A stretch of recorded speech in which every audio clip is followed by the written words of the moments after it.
Please support the Feral Druid army. Like, share, comment, and subscribe. Meow. So you want to play Feral Druid in PvE, huh?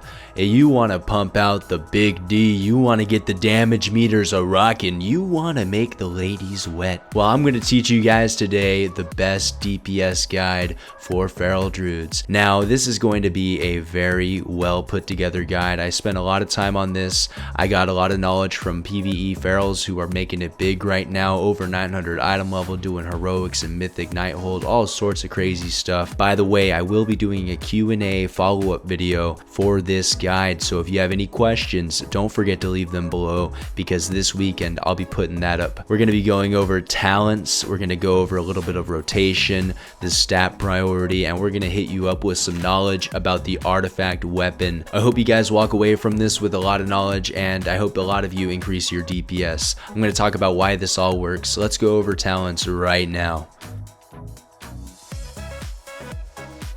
And these are the talents that I run on my Feral Druid. These are what I think work the best. These are what I've been recommended, and these are what I've been talking about the whole time. I'm going to talk about why these talents work and give you a few tips and tricks on how to improve your gameplay, talk about the rotation a little bit, and then we'll lead on to the full-on rotation next. So first off here, we got Blood Scent, and why this is important is because that 10% increased critical strike really helps out with combo point generating, because that crit is awesome for getting duplicate combo points. Sometimes you can generate 2 combo points. If you've ever seen that happen, it's because of critical strikes. So if you get this and increase your critical strike, I promise you will be critting a lot more. You'll be getting to 5 combo points a lot faster. You'll be savage roaring, you'll get in that rip on, you'll be doing ferocious bites even. You're going to be doing a few different finishers within your rotation.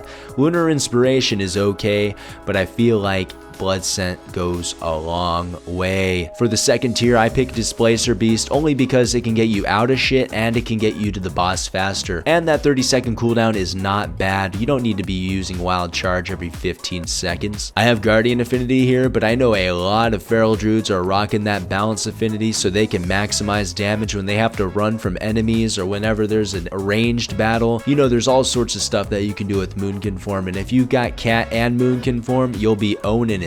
Alright, and now we got the Mighty Bash, because you know what? You never know when you're gonna need it. It works out perfect when you're fighting ads, and not many times in boss fights, I'm gonna be completely honest. Maybe you can use it to help a healer out sometime, you know? And then we got the meat, the butter, we got that Savage Roar, guys, and the Savage Roar is amazing.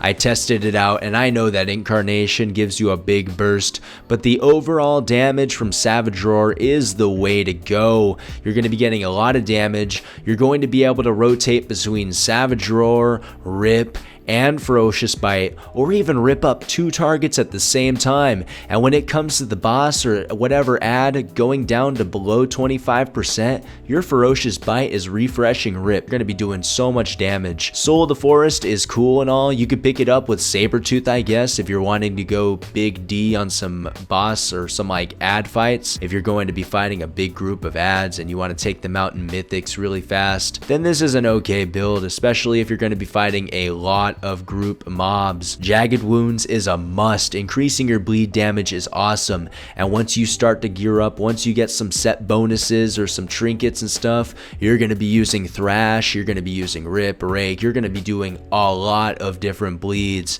and this is epic. With the Wounds Guidance, man, get out of here. I feel like it doesn't give you much benefit compared to Jagged Wounds, so that's why we're going JW all the way today. Hey, and then we got the Blood talents coming in hot. I don't like Brutal Slash, and I know that 50% increased damage on my bleeds that are already increased by Jagged Wounds and Savage Roar are going to be hot.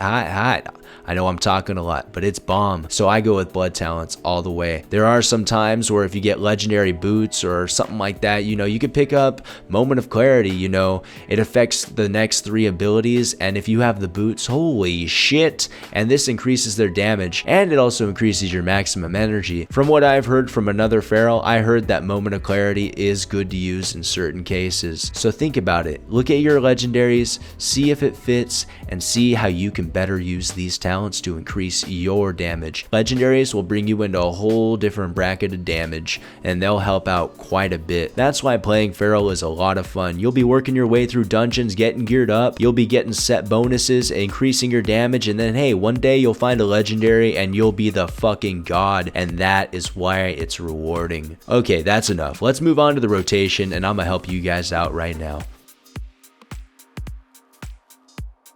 Let's get into the rotation. You're basically a combo point generating mean machine, putting finishers, bleeds, and all sorts of ferocious bites on your enemies.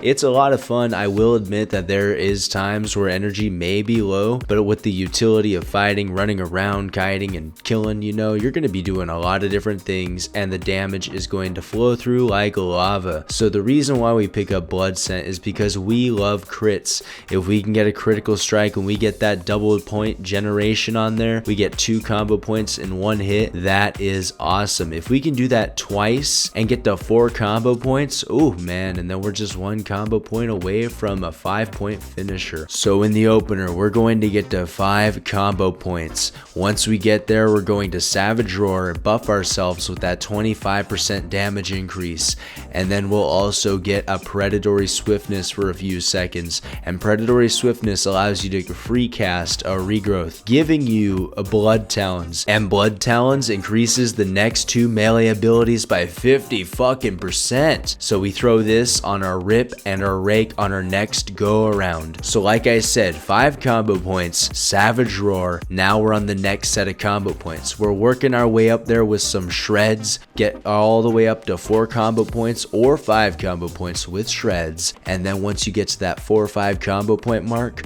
use your Predatory Swiftness, cast a regrowth, get those juicy Blood Talons, and right now you should have Blood Talons and Savage Roar on. And now if you have 4 combo points, you Rake, then Rip. If you have 5 combo points, you Rip, then Rake. And basically you're going to apply Rake and Rip to the target with full Blood Talons and that 25% damage increase from your Savage Roar. And also if you have Blood Scent, you can get that Rake to crit, and that'll do some good damage. Now basically that we have all of our Blood Talons bleeds on the target and our Savage Roar, you can go ahead and get another 5 combo points in, regrowth with that Predatory Swiftness, and then Ferocious Bite if you're going to have Savage Roar up still. And then on that next come around, you're going to start again working your way towards Savage Roar. Now what I do on the last combo point generation, once I get right back into getting the Savage Roar, is I'll put 2 combo points on the target, or at least try to, and then I'll Blood Talons and power my Ashamane's Frenzy, and then I should have 5 combo points. Then I will Savage Roar and start all over again. So let me talk the finishers really quick. You're going to go Savage Roar, you're going to go Rip, you're going to go Ferocious Bite if you're able to. You're then going to go back into the Savage Roar and start all over again with the Rip and the Ferocious Bite. You're going to go in a circle. You're going to try increasing your spread damage as well.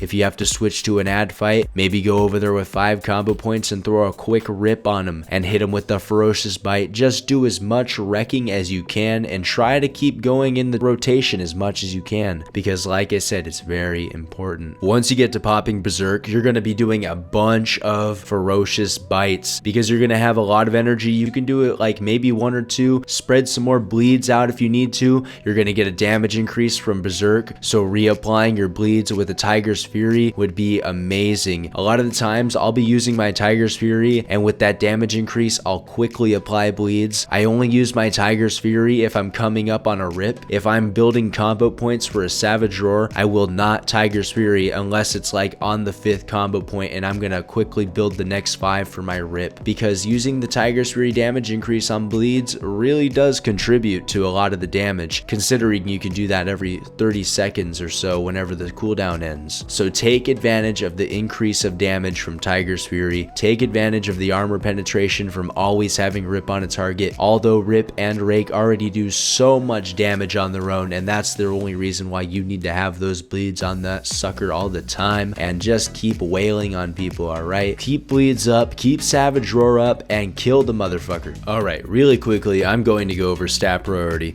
You basically want Mastery, Crit, versatility, and then haste. Oh yeah, and agility over everything, bro. Mastery increases your bleed damage, and the amount of bleeds that you do, it's going to be epic. And then with the crit, you're also going to be getting extra combo point generation, baby. So that's why those stats are important. Okay, and before we end this, I want to talk a little bit about the artifact power pathing. Which way should you go? Which way is the best? Well, I feel if you go down along the bottom all the way to Ashmane's Bite, you're going to be doing good. Getting this will cause a lot more bleed damage and it'll be epic. And then I would come up and get the open wounds, because the 15% armor penetration when Rip is active is really good and you can use that to your advantage. And then I would get Feral Instincts. You get that 15% damage increase on Berserk, and you're going to be using Berserk quite a bit, and that is good. And then we'll go ahead and get the Feral Power, increases the critical strike chance of Shred. Man, you get that 15% right there, plus the 10% with Blood Scent.